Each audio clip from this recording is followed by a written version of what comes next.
Subscribe करें और bell दबाएं ताकि कोई खबर रह न जाए।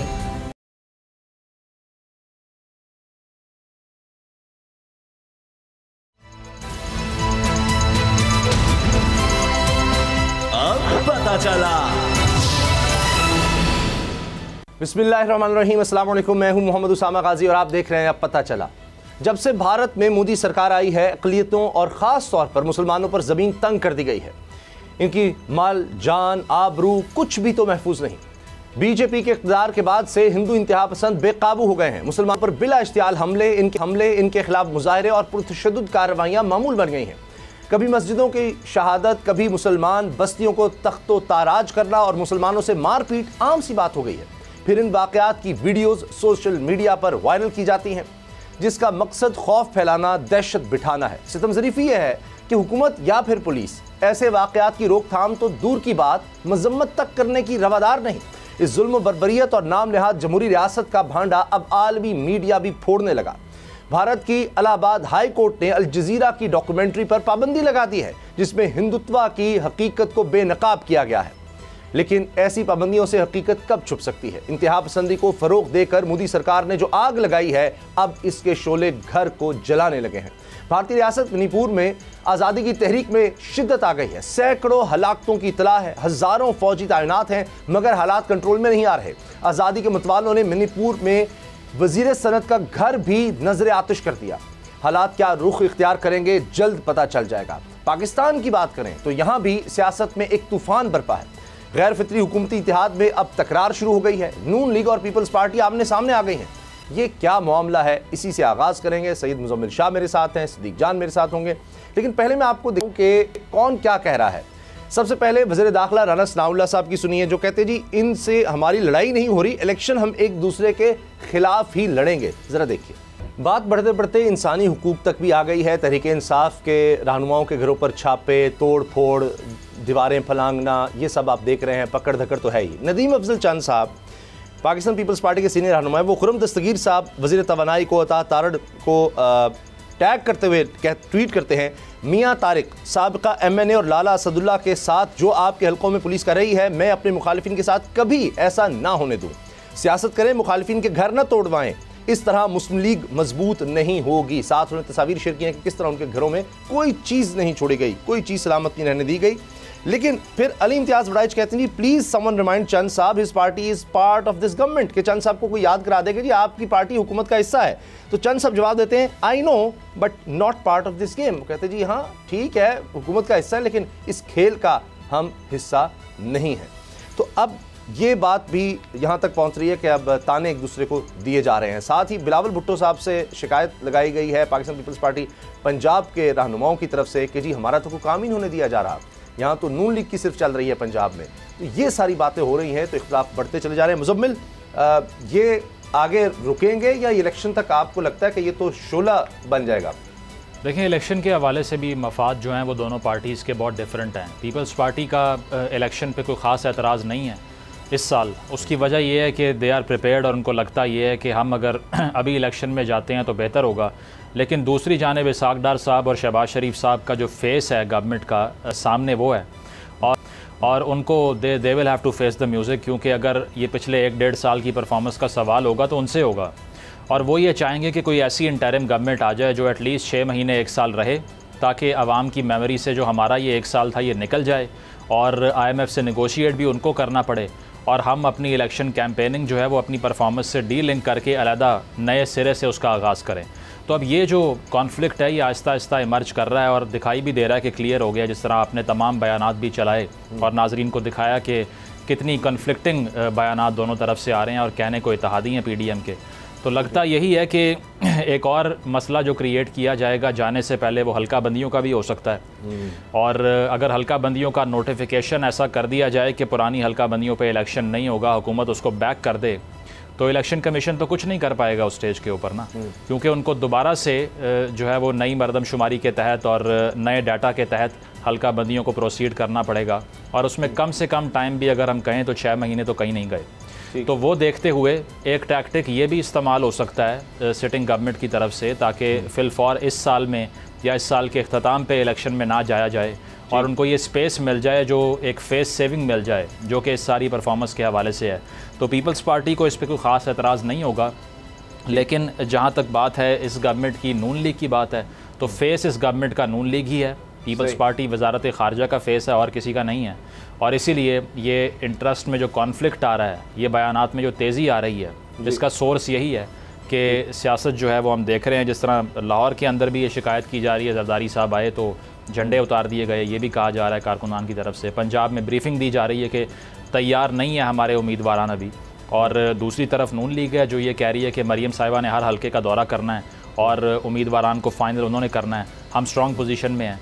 तो अब लगता यही है कि इस पंजाब की लड़ाई में दोनों पार्टियां जो हैं वो डिफरेंट खड़ी हुई हैं और पीसीबी भी उसमें ही आ जाता है। सही सिद्दीक जान, अब एक एक चीज़ हमने दिखाई है, ऐसे लग रहा है कि अब अपने अपने गोश्त के हिस्से के लिए इस वक्त लड़ाई शुरू हो चुकी है। इख्तलाफात होंगे, लेकिन ये ओपन करना, बयानात बाकायदा वाज़े तौर पर टेलीविजन पर आके देना, ये ऐसे तो नहीं है, ये कोई नए नए सियासतदान इनको सब समझ है।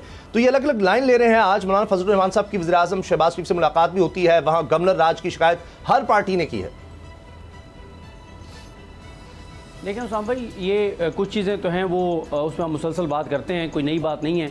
वो इनके ज़ाती मसाइल हैं, ज़ाती मामलात हैं, नौकरियों के कोटे हैं, ठेके हैं, माल पानी हैं, उसके ऊपर इनके अख्लाफात चलते रहते हैं। ये तो एक तयशुदा बात है। इसमें कहीं पे भी देखें, मैं तो रोज़ ये सवाल अपने प्रोग्राम में उठाता हूँ, और क्योंकि मसला ये है कि सवाल ही वही हैं, तो आपने बार बार रिपीट ही करना है। और वो सवाल ये है कि भाई पिछले 15 माह में बता दें कि MKM हो या ये ANP हो, चाहे ये कोई और जमात हो, कोई जमात का, किसी जमात का कोई रुकन हुकूमत से नाराज़ इस बात पर हुआ हो कि यार आपने पेट्रोल महंगा कर दिया, आपने डीजल महंगा कर दिया, आपने गैस महंगी कर दिया, आपने बिजली महंगी कर दी है, आपने ये आवाम के साथ जुल्म कर दिया, आपने आवाम से ये ज्यादती कर दी, आपने ये कर दिया, आपने ये कर, कोई एक बता दें, कोई एक मौका, कोई एक तो मौका ऐसा आ जाता 15 माह में कि हम किसी एक के बारे में कह सकते हैं कि यार इसने बड़ी जुर्रत का मुजाहरा किया, इसने बड़ा आवाम के साथ मोहब्बत के लिए जो है इसके जो एक अंदर जुर्रत थी उसका इसने मुजाहरा किया है, कि इसने कहा कि ये पड़ी है तुम्हारी वजारत, ये पड़ा है तुम्हारा ओहदा, और तुमने क्योंकि आवाम को रिलीफ नहीं दे रहे, मैं इस हुकूमत का हिस्सा नहीं मान सकता।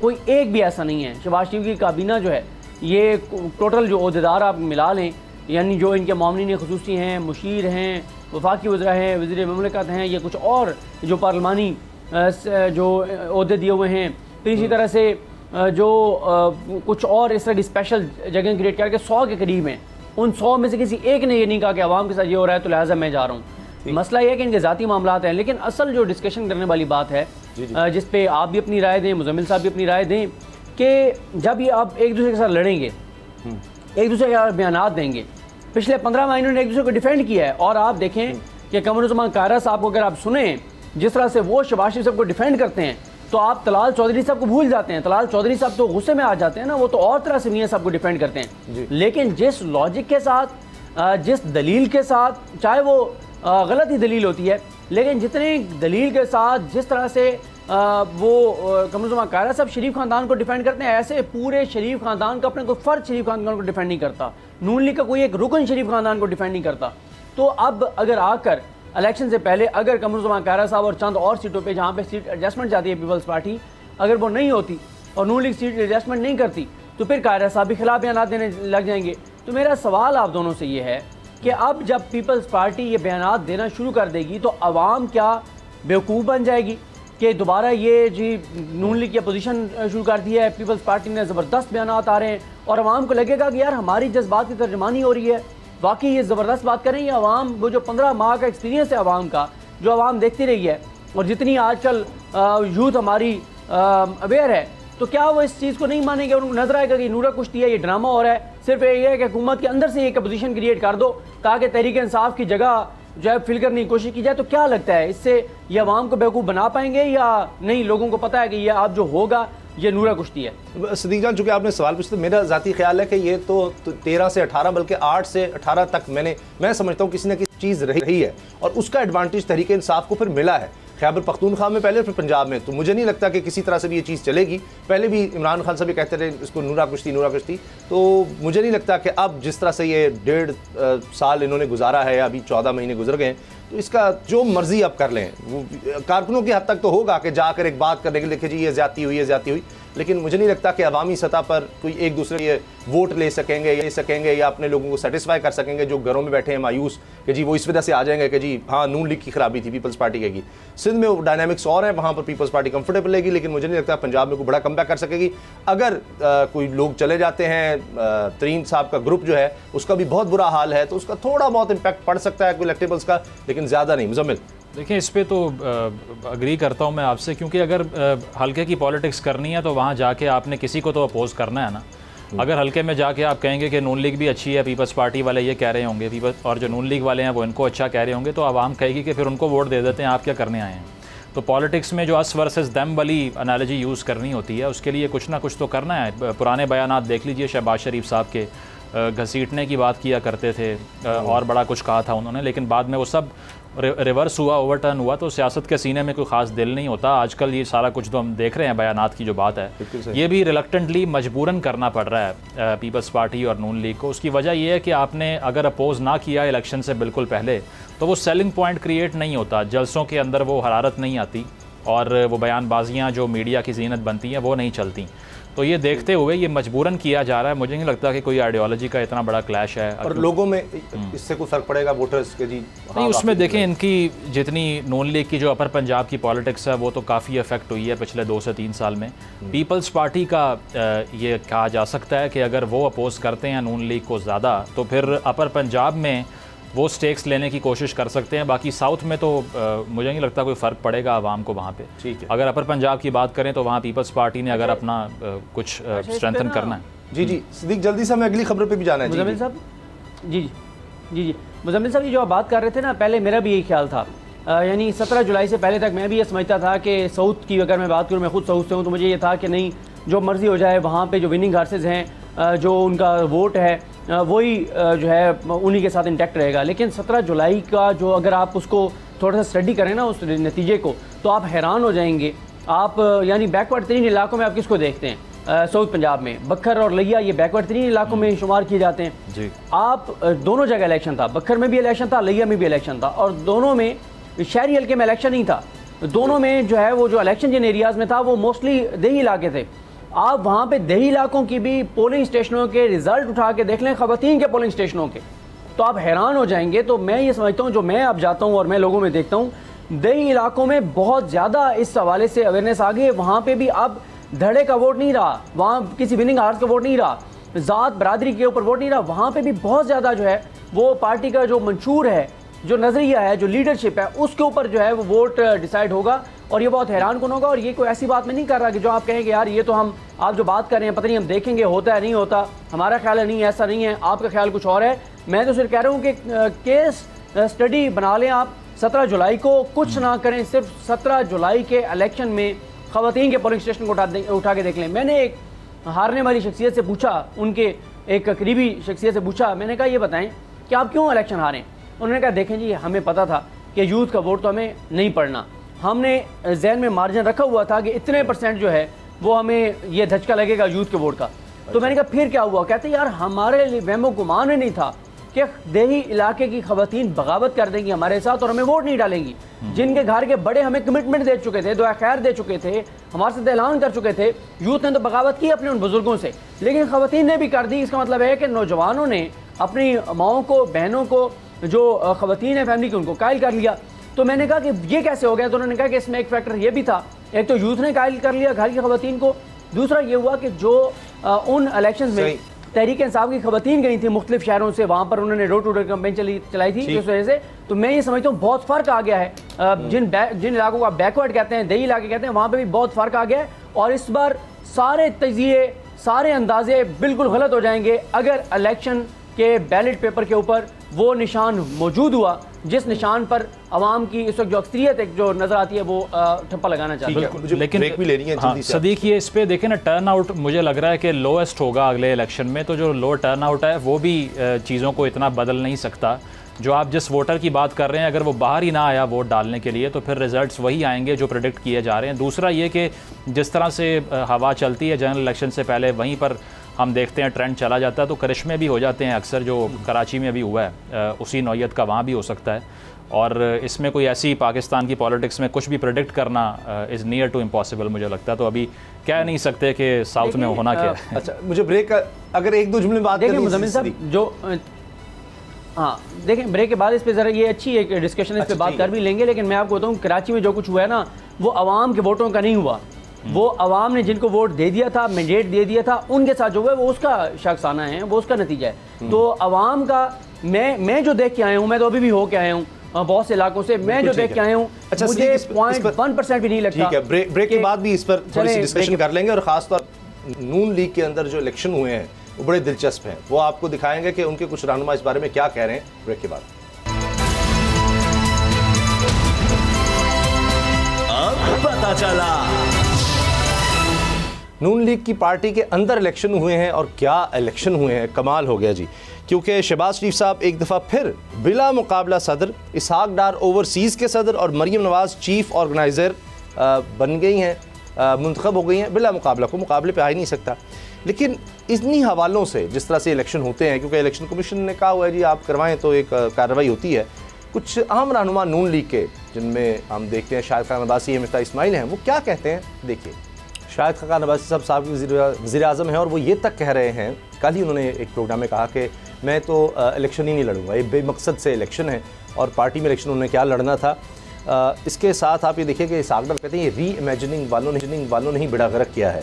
तो मुज़म्मिल ये इलेक्शन भी हो गए, शाहिद खान अब्बासी साहब लगता है माइनस हो गए हैं पार्टी से। देखिए इसमें ये अनफॉर्चुनेट पिक्चर है पाकिस्तान की ओवरऑल, जो पार्टी डेमोक्रेसी यहाँ पर कही जाती है। उसकी वजह यह है कि आप वज़ारत आला पंजाब के उम्मीदवार की भी अगर बात करें तो वो भी हमज़ा शहबाज ही हुए, उसमें भी पूरे पंजाब में कोई उससे बेहतर कंटेंडर नहीं मिल सका, जिससे पार्टी की पॉपुलैरिटी में भी हमने देखा कि डेंट पड़ा एक। अगर आप उसमें कोई कॉम्पिटेंट आदमी को चूज़ करते तो शायद अभी पंजाब में इतने हाथ पांव मारने ना पड़ रहे होते। लेकिन ये लॉजिक को डिफेंड कौन करेगा? अब अगर साद रफ़ीक साहब के स्टेटस का, या फिर इसके साथ साथ मिफ्ताह इस्माइल साहब के स्टैचर का कोई आदमी, या शाहिद खाकान के स्टैचर का कोई आदमी, वो किस तरह आके ये डिफेंड करे टीवी के ऊपर कि हमज़ा शहबाज मेरे वज़ीर आला पंजाब हैं? या फिर अगर वो मरीम साहिबा के हवाले से जो बयान दे रहे हैं अभी, तो वो मैं समझता हूँ कि वो इस चीज़ को माइंड करते हैं कि मैं सीनियर हूँ पार्टी के अंदर, और मुझे किसी ऐसे पर्सन को रिपोर्ट करना पड़ेगा जो सीनियरिटी की उस लिस्ट में नहीं आता। तो ये PMLN को बहुत बड़ा एक चैलेंज दरपेश रहा है। क्रिटिसिज्म भी इसी बात पर उन पर होता है कि वो फैमिली से बाहर इस पार्टी को निकालने पे तैयार नहीं हैं, और उसकी कोई वजह नहीं है कि क्यों नहीं है, क्योंकि सब कॉन्टिनेंट के अंदर जिस पार्टी ने भी इस तरह से इक़्तिदार में रहने की कोशिश की है वो अल्टीमेटली नुकसान उठाती है। भारत के अंदर देख लें, कांग्रेस में आखिरकार जो है वो गांधीज़ को निकलना पड़ा वहाँ से, और वो इसीलिए कि अपोजिशन इतनी तगड़ी हो गई कि उनके पास ये लॉजिक नहीं है कि इसको मज़ीद डिफेंड करें। तो मैं समझता हूँ कि PMLN इस चीज़ को रियलाइज़ नहीं कर रही कि पॉलिटिक्स जो है ना, उनकी डायनामिक्स चेंज हो चुकी हैं।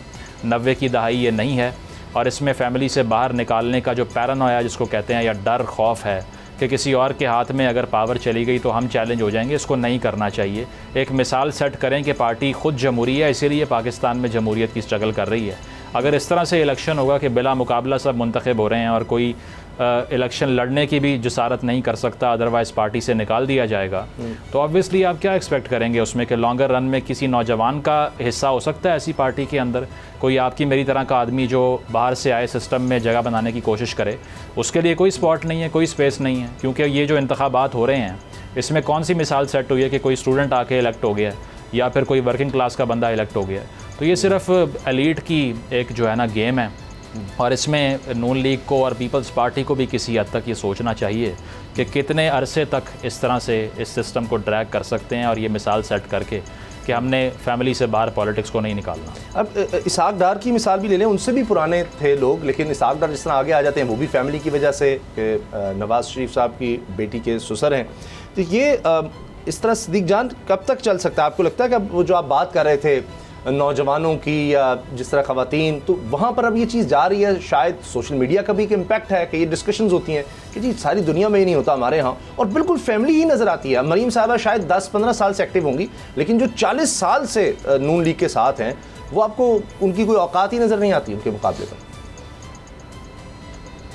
देखें, एक तो बात बिल्कुल ठीक है, सोशल मीडिया के ज़रिए लोगों तक चीज़ें पहुंच रही हैं और आप फैक्ट्स एंड फिगर्स निकालें कि सोशल मीडिया में कौन सी ऐप कितनी इस्तेमाल की जाती है, तो आपको पता चलेगा कि जो सबसे ज़्यादा ऐप देखी जाती है वो सबसे ज़्यादा यानी देही इलाकों में लोग उसको इस्तेमाल कर रहे हैं और उसके ज़रिए ज़ाहिर है एक मैसेज आ रहा है। और जहाँ तक बात है ये इसहाक डार साहब की, इसहाक डार साहब पे हम कह देते हैं, फिर मुझे भी याद नहीं रहता, कोशिश करते हैं अगले हफ्ते अगर टीम ने याद दिला दिया तो वो ज़रा इसहाक डार साहब का जो एतराफ़ी बयान था वो हम ज़रा चला देंगे तो पता चल जाएगा सारों को कि उनकी क्वालिफ़िकेशन है क्या।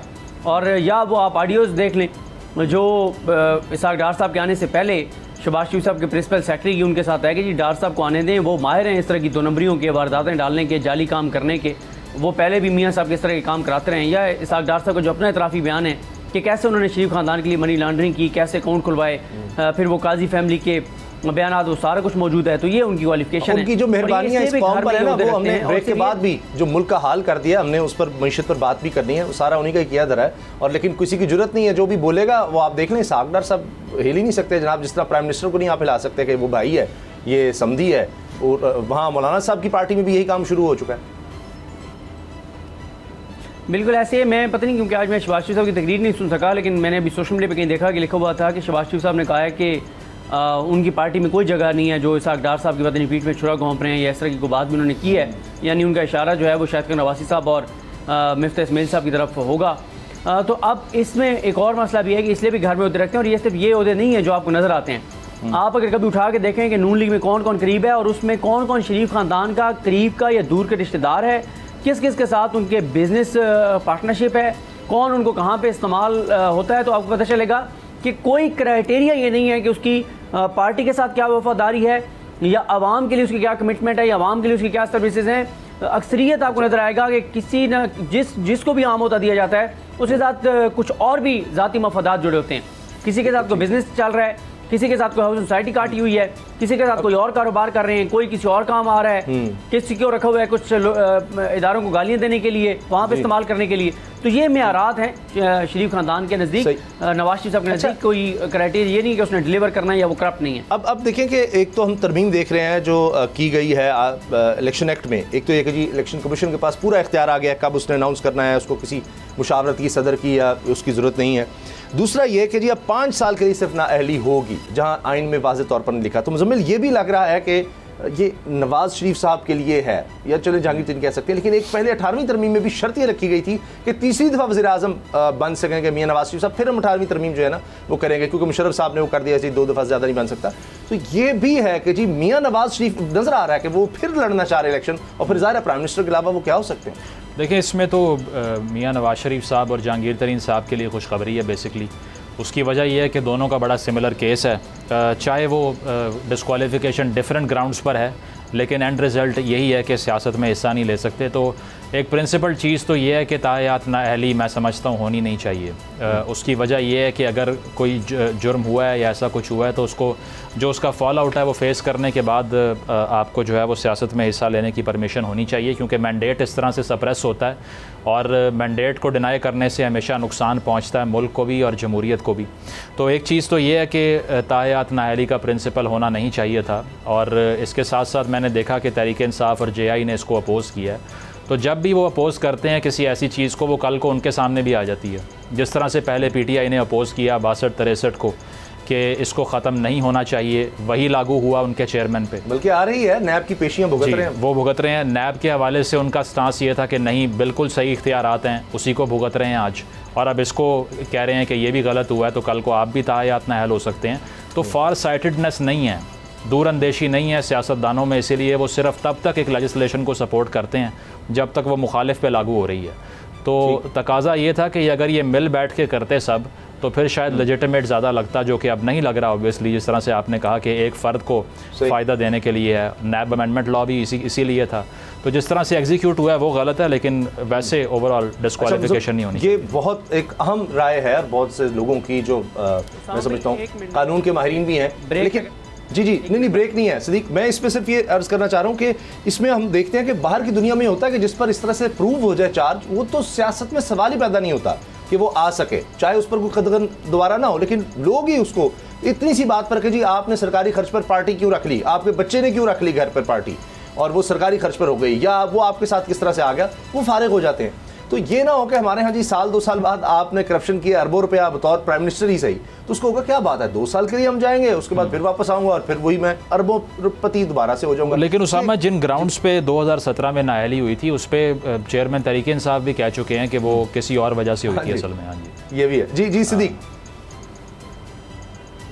देखें बात यह है कि एक तो ये बड़ा अजीब एक आर्गूमेंट है जो पाकिस्तान के अंदर एक बनाया जाता है कि जनाब ये तायात नाअहली नहीं होनी चाहिए। मैं से ये कहता हूँ कि फेयर ट्रायल होना चाहिए, गलत सज़ा नहीं होनी चाहिए, लेकिन जो इस तरह से वज़ारत उज़्मा के ओहदे तक पहुँचे, जो कौमी ख़जाने का अमीन हो, जिसके पास आवाम के टैक्स के पैसे का इख्तियार हो और जिसके पास आवाम का मैंडेट हो, जिसको आवाम मुंतखब करके वहाँ अपने उसके लिए भेजे, अपनी नुमाइंदगी के लिए भेजे, वो आवाम के साथ झूठ बोलता है, बदयांती करता है, करप्शन करता है, लूट मार करता है, तो तायात नाअहली तो बहुत छोटी चीज़ है, इनको तो उल्टा लटकाएं आप। ये तो सज़ाए मौत की सज़ा होनी चाहिए पाकिस्तान जैसे मुल्क में, तब जाके करप्शन रुकेगी, वरना तो करप्शन बढ़ती चली जाएगी। ये क्या बात है कि तायात नाअहली नहीं होनी चाहिए? ऐसे लोगों को तो आप फांसियाँ दें और जो कब्रों में चले गए हैं फेयर ट्रायल आप केस चलाएं और कब्रों से निकाल के लटकाएं, तो तब जाके पाकिस्तान आगे बढ़ेगा। ये तो इस तरह से तो आप मतलब एक बंदे ने जो है वो 100 अरब रुपया हथिया लिया है, लूट लिया है कौम का, उसके बाद आप उसको 5 साल के लिए नायल कर दें, 5 साल बाद फिर आगे वो लूटना शुरू कर देगा। दूसरी ये जो तरमीम हुई है, इस तरमीम की कोई हैसियत नहीं है। मेरा आपसे सवाल है उसामा गाजी साहब, अगर इस तरह से कानून में तरमीम के ज़रिए तायात नाअहली ख़त्म होती तो जिस साल में हुई थी उसी साल ये तायात नाअहली ख़त्म कर देते मियाँ साहब की, और या अभी 14 माह जो गुजरे हैं, 15 माह गुजरे हैं, हर तरह की इन्होंने कानून साजी की है, कर देते ख़त्म। इनको भी पता है ये सिर्फ ड्रामा है, ये फ्रॉड है। शायद तरीन साहब को मामू बना रहे हो, उनको चूना लगा रहे हो, तरीन साहब को दिखा रहे हो कि हम आपके लिए देखें ये काम शुरू हो गए, कोई इसके इम्पैक्ट नहीं है। आईनी तरमीम उसके लिए ज़रूरी है और आईनी तरमीम के वोट इस वक्त किसी के पास नहीं है। कौमी असम्बली की कुल तादाद लोटे छोटे सियासी कचरा आगे पीछे चीज़ें मिला भी लें तो टोटल तादाद भी उतनी नहीं बनती जितनी आईनी तरमीम के लिए चाहिए। तो ये आईनी तरमीम के बगैर हो नहीं सकता और मैं इससे बिल्कुल इत्तेफाक नहीं करता कि तायात नाअहली नहीं होनी चाहिए। ट्रायल फेयर होना चाहिए। करप्शन किसी ने किया है, वो इमरान खान है, वो आसिफ अली जरदारी साहब हैं, वो नवाज शरीफ साहब हैं, कोई भी है, तायात नाअहल होने चाहिए। और अगर किसी ने कौम को करप्शन करके और नुकसान पहुंचाया कौमी खजाने को और फेयर ट्रायल से बिल्कुल साबित हो जाता है तो इन लोगों को तो सज़ाए मौत होनी चाहिए, फांसी होनी चाहिए। अच्छा सिद्दीक, मैं काफ़ी हद तक आपसे मुत्तफिक हूँ, लेकिन इस पर मुजम्मिल की राय एक दफ़ा इस पर मैं एक छोटी सी मिसाल देना चाहता हूँ। एक चौकीदार है, वो उल्टा चोरी कर लेता है तो उसको सज़ा मिलेगी, वो बाहर आ जाए, उसके बाद उसको चौकीदार तो नहीं रखना चाहिए, कम से कम किसी और काम में वो कर सकता है, क्योंकि उसको कोई भी नहीं रखना चाहेगा। जी मुझे इस पे देखें, अगली खबर पर जाने टाइम बहुत। पहला जो आर्ग्यूमेंट है ये वाला कि उल्टा लटका दें, फांसी दे दें, ये डेमोक्रेसीज़ में नहीं होता। तमाम मुहज़्ज़ब मुआशरों में ये आर्ग्यूमेंट आप कर ही नहीं सकते टीवी पे बैठ के कि इसको लटका दो, उसको फांसी दे दो। जो भी ये ओपिनियन देता है वो जो डिक्टेटरशिप्स होती हैं ना, वहाँ पे उनको सपोर्ट करने की समझ आती है कि आप कैपिटल पनिशमेंट दे दें, आप चौक में टांग दें। ये तो उस दौर की मिसालें हैं जब डेमोक्रेसी का तसव्वुर भी नहीं था। डेमोक्रेसीज़ में ऐसा नहीं होता। दूसरी चीज़ ये है कि जो पाकिस्तान में पॉलिटिकल इंजीनियरिंग और मैनूवरिंग होती है उसके तहत किसी को भी नायल करना कितना आसान है ये सबको मालूम है। और 2017 की जो नायली हुई थी इस पर रिसेंटली अभी कोर्ट में समाअत हुई है, तो जिसमें जज साहब ने पूछा कि बाकी 300 शख्सियात के नाम थे वो किधर हैं। पैनामा केस में सिर्फ एक आदमी मिला आपको, इसके अलावा किसी ने करप्शन नहीं की थी।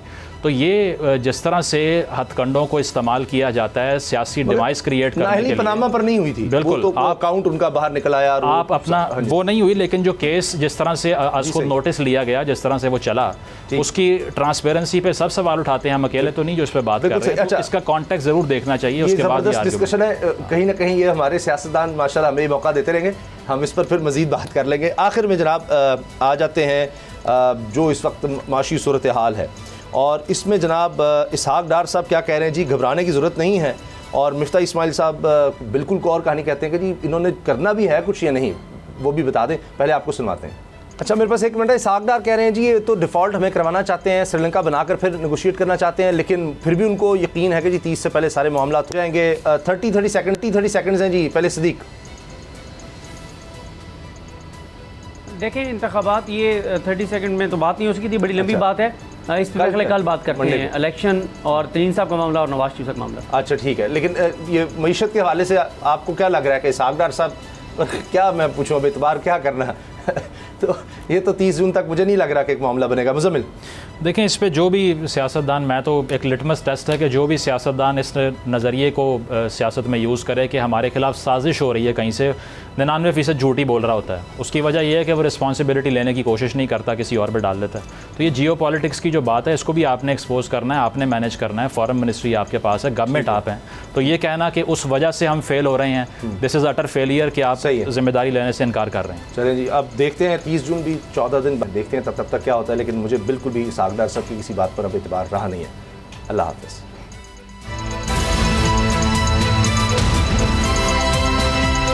पता चला। अगर आपको ये वीडियो पसंद आई तो सब्सक्राइब करें और बेल पर क्लिक करें। बिपरजॉय तूफान के खतरात कराची के साहिल तक पहुंच गए। समुद्री तूफान और शदीद बारिशों में नुकसान से बचने के लिए आवाम ये एहतियाती तदाबीर इख्तियार करें। दफा 144 पर अमल करें और हरगिज साहिल का रुख न करें। साहिल समंदर के नशेबी इलाकों में रिहाइश पजीर अफराद फौरी तौर पर महफूज जगह पर मुंतकिल हो जाएं। दौरान बारिश और आंधी में गैर जरूरी बाहर निकलने से परहेज करें। तमाम जरूरी अद्वियात प्लास्टिक के बैग में अपने साथ रखें। बिजली के तार और खंभों से दूर रहें और उन्हें हरगिज ना छुएं, ये जानलेवा हो सकती हैं। गाड़ी चलाते हुए एहतियात करें और स्लो ड्राइविंग करें। गाड़ियों और मोटरसाइकिल को बिजली के खंभों के नीचे पार्क मत करें। दरख्तों, साइन बोर्ड और पीएमटी के नीचे खड़े ना हों। जनरेटर या पानी की मोटर को गीला होने से हत्तुल इम्कान बचाएं। सिंध हुकूमत और एनडीएमए की जानिब से अवामी इमदाद के लिए हेल्पलाइन नंबर जारी किए गए हैं। आवाम से गुजारिश है किसी भी इमरजेंसी की सूरत हाल से निपटने के लिए स्क्रीन पर मौजूद इन नंबर्स पर फौरी राब्ता करें। आंधी और तूफान से बचने की दुआ। ए अल्लाह, इसे रहमत बना और इसे अजाब ना बना। ए अल्लाह, इसे नफ़े वाली हवा बना और नुकसान वाली हवा ना बना।